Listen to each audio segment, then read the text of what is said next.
बिस्मिल्लाहिर्रहमानिर्रहीम। दोस्तों, अॼु मां तव्हांजे साम्हूं बेनज़ीर भुट्टो जी मज़ार ते अॼु आयो आहियां।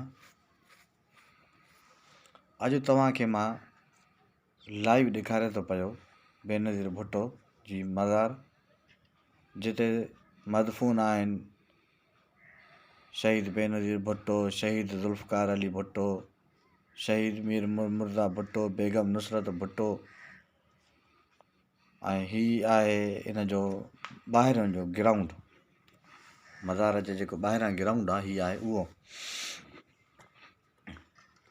जॾहिं जलसो थींदो आहे सालानो त वॾे कसीर तादाद में हिते माण्हू जमा थींदा आहिनि। हीअ तव्हां ॾिसी रहिया आहियो मैदान। हीअ आहे मज़ार जे ॿाहिरि दरवाज़े जे बिल्कुलु ॿाहिरां जी पोज़ीशन। हीअ हितां अंदरि वञिबो ऐं हिन साइड खां जेका असां तव्हांखे ॾेखारे रहिया आहियूं, इहा आहे स्टेज, जिते हर साल हिते ख़िताब करण जे लाइ मथे चढ़ंदा आहिनि जेका क़यादत आहे।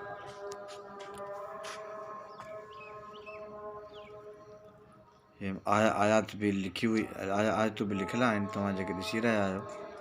अचो त हाणे तव्हांखे असां अंदरि वठी हलूं, तव्हांखे अंदरि जो बि रुख़ ॾेखारियूं। हीअ तव्हां ॾिसी रहिया आहियो। हाणे हिते हीअ जेका पीरहं गैलरी आहे, हिन में ख़ानदान जूं तस्वीरूं आहिनि ऐं हिन साइड खां वरी मोहतरमा जूं तस्वीरूं, उनजे ख़ानदान जूं तस्वीरूं ऐं हिकु अनमोल ऐं नायाब जेको आहे उन जूं तस्वीरूं आहिनि। तव्हां ॾिसी सघो था पिया केतिरो ख़ूबसूरत आहे।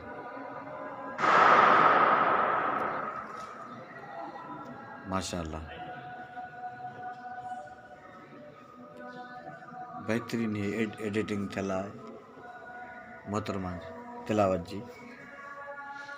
अचो तव्हांखे अंदरि वठी हलूं मज़ारनि जे पासे ॾे, गैलरी नंबर 2 ते।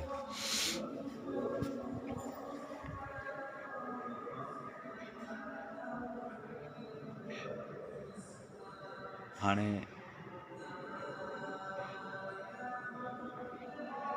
कैमरा जो असां कुझु रुख़ हेठि कयोसीं, कुझु लेडीज़ बीठियूं हुयूं।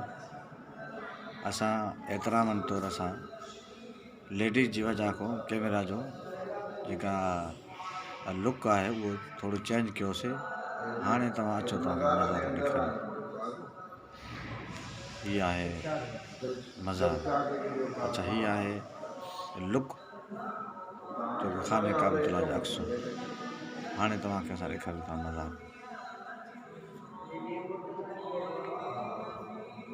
हीअ ॾिसी सघो था ऐं हिन जो नालो बि असां तव्हांखे शो करायूं। हीअ कंहिंजी मज़ार आहे।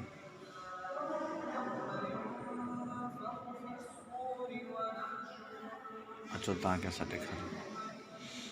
हीअ आहे शहीद राणी बेनज़ीर भुट्टो जी मज़ार